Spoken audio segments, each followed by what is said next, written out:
Hello বন্ধুরা, ইচ্ছে যখন ডানা মেলের পক্ষ থেকে আমি অর্পিতা আপনাদের আরও একটি নতুন ব্লগে স্বাগত জানাই।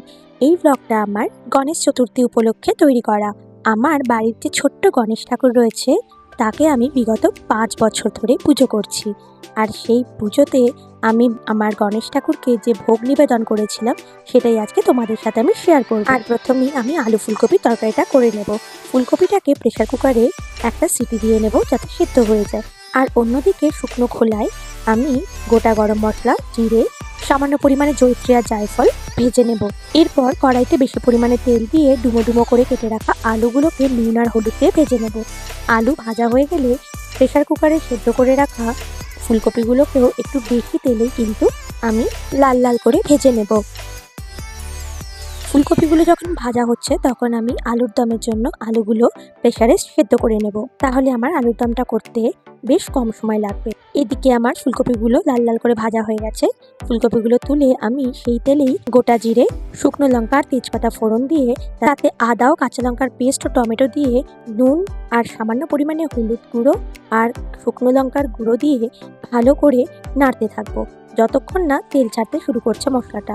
মশলা তেল ছাড়লে তাতে ভেজে রাখা আলু আর ফুলকপি দিয়ে তার মধ্যে জিরে গুঁড়ো, সামান্য পরিমাণে চিনি, যারা চিনি না খেতে চান তারা স্কিপ করতে পারেন, দিয়ে ভালো মতো সেটাকে ঢাকা দিয়ে হতে দেব। একদিকে যখন আলু ফুলকপি তরকারিটা হচ্ছে তখন আমি অন্যদিকে আলুর দম তৈরি করার জন্য প্রস্তুতি নিচ্ছি। আর শুকনো খোলায় যে মশলাটা আমি ভেজে রেখেছিলাম সেটাকে গুঁড়ো করে আলু ফুলকপি তরকারিতে দিয়ে দেবো। এবার কড়াইতে তেল দিয়ে তাতে তেজপাতা, শুকনো লঙ্কা আর জিরে ফোড়ন দিয়ে সেদ্ধ করে রাখা আলুগুলোকে ভালো করে নুন আর হলুদ দিয়ে ভেজে নেব। তারপর সামান্য ভাজা হয়ে গেলে তাতে আদা আর কাঁচা লঙ্কার পেস্ট দিয়ে ভালো করে নাড়তে থাকবো। এবার নাড়া হলে তাতে সামান্য পরিমাণে একটু তেল আমার কম হয়ে গেছিলো, তাই তেল দিয়ে গুঁড়ো লঙ্কা, কাশ্মীরি লাল মির্চ দিয়ে আবারও নাড়বো। এরপর সামান্য পরিমাণে ধনে গুঁড়ো আর জিরে গুঁড়ো দিয়ে আর সামান্য পরিমাণে চিনিও দেওয়া যেতে পারে, দিয়ে ভালো করে নাড়তে থাকবো। নাড়া হয়ে গেলে জল দিয়ে একটুখানির জন্য ফুটতে দেবো আলুর দমটা। আর আলুগুলো যেহেতু আমি আগে থেকে সেদ্ধ করে নিয়েছিলাম আমি অল্প পরিমাণে জল দিয়েছিলাম, তাতে গায়ে গায়ে আলুর দমটা তৈরি হয়। আর এই দেখো আলুর দমের রংটা কত সুন্দর এসেছে। আর ওইদিকে আমার আলু ফুলকপি তরকারিটাও হয়ে গেছে, তাই নামিয়ে দিলাম। নামানোর আগে কিন্তু সামান্য পরিমাণে গুঁড়ো গরম মশলা আমি দিয়েছিলাম। আর আলুর দম নামানোর কিছুক্ষণ আগে আমি কাজু আর চারমগজ বাটা যেটা পেস্ট করে রেখেছিলাম সেটাকে আমি দিয়ে দিলাম। আর এদিকে আমার বেগুন ভাজা আর আলু ফুলকপি তরকারিটাও রেডি হয়ে গেছে। আর আলুর দম নামানোর আগে আমি সামান্য পরিমাণ গরম মশলার গুঁড়ো ছড়িয়ে দিলাম। আর অন্যদিকে আমি প্রেসারে আগের দিন ভিজিয়ে রাখা কাবুলি ছোলাগুলোকে সেদ্ধ করতে দিয়ে দিলাম। এদিকে আলুর দমও তৈরি হয়ে গেল। এবার কাবুলি ছোলা সেদ্ধ করার সময় আমি একটা সাদা কাপড়ের মধ্যে গোটা গরম মশলা, সামান্য পরিমাণে জায়ফল, জয়িত্রী, সামরিচ দিয়ে ভালো মতো সেটাকে পুটলির মতো বেঁধে কাবুলি ছোলার সঙ্গে প্রেসারে সেদ্ধ হতে দিয়ে দিলাম।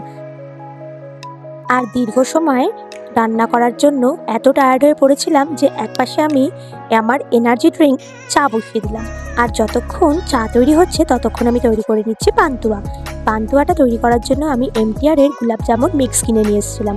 এই মিক্সটা কিন্তু ভীষণ সুন্দর। যখন গোলাপ জামুন তৈরি হবে শুধু দেখবে অ্যাকিউরেট দোকান থেকে কিনে আনা গোলাপ জামুনের মতোই কিন্তু দেখতে হয়। এবার এগুলো তৈরি করতে হতে আমি ওইদিকে পোলাওয়ের জন্য চাল রেডি করে নিচ্ছি।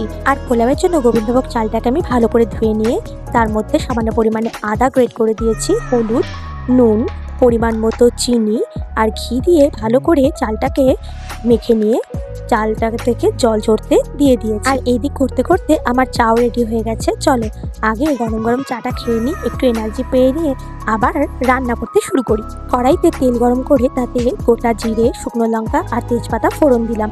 আর অন্যদিকে বাটিতে আমি সামান্য পরিমাণে জল আর চিনি রস তৈরি করতে বসিয়ে দিয়েছি।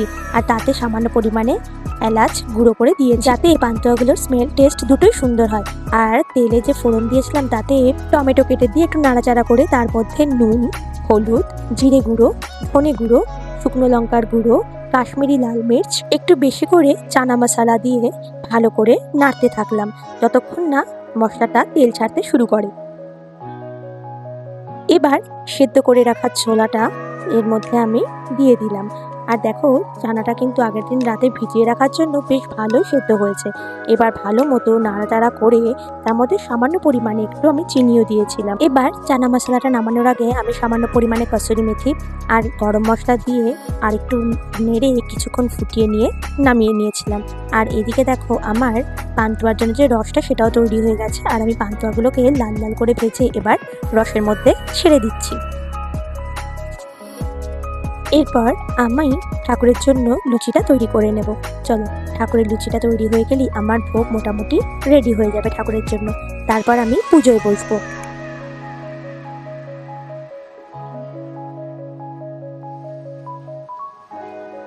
এই দেখো পান্তুয়াগুলো কিন্তু আমার মোটামুটি রেডি হয়ে গেছে। দেখছো কি সুন্দর দেখতে হয়। পান্তুয়াগুলো একদম যেন দোকানে কেনা পান্তুয়ার মতোই দেখতে হয়। আর খেতেও কিন্তু খুব টেস্টি হয়। আর এদিকে চানা মশলাও রেডি হয়ে গেছে। চলো লুচিগুলো ভেজে ফেললেই আমার ভোগ প্রস্তুত হয়ে যাবে। লুচিগুলোকে ভেজে নিই।